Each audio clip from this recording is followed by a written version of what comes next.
বয়স, কি কি পশুর দ্বারা কুরবানি আদায় করা যায় এবং ওই পশুর সমস্ত বয়স কতটুক পরিমাণ হওয়া প্রয়োজন।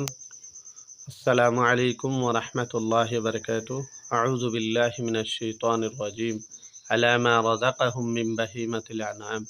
আল্লাহ পাক রব্বুল আলামিন বলেছেন, তোমরা ওই পশুর দ্বারা কুরবানি আদায় করো যেগুলা আমি চার পায়ে জানোয়ারের মধ্যে থেকে যেগুলা আমি তোমাকে রিজেক হিসাবে জায়েজ করিয়া দিয়েছি, যেগুলা হালাল করিয়া দিয়েছি, এইগুলার থেকে তোমরা কুরবানি আদায় করো।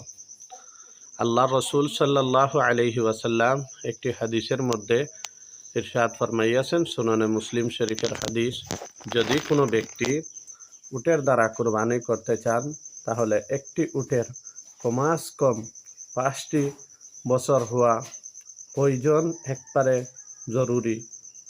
আর যদি কোনো ব্যক্তি গায়ে গরুর দ্বারা যদি কুরবানি করতে চান তাহলে ওই গরুর কমাস কম 2টি বছর হওয়া প্রয়োজন। আর যদি কোনো ব্যক্তি ছাগল, ভেড়া, দুম্বার দ্বারা কুরবানি আদায় করতে চান তাহলে ওই ছাগল, ভেড়া, দুম্বার কমাস কম 1 বছর হওয়া প্রয়োজনীয়।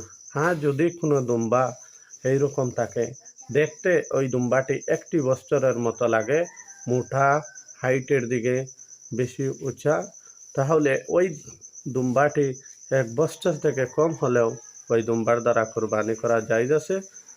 শর্ত হয়ে থাকলো 6 মাস থেকে কম হতো না।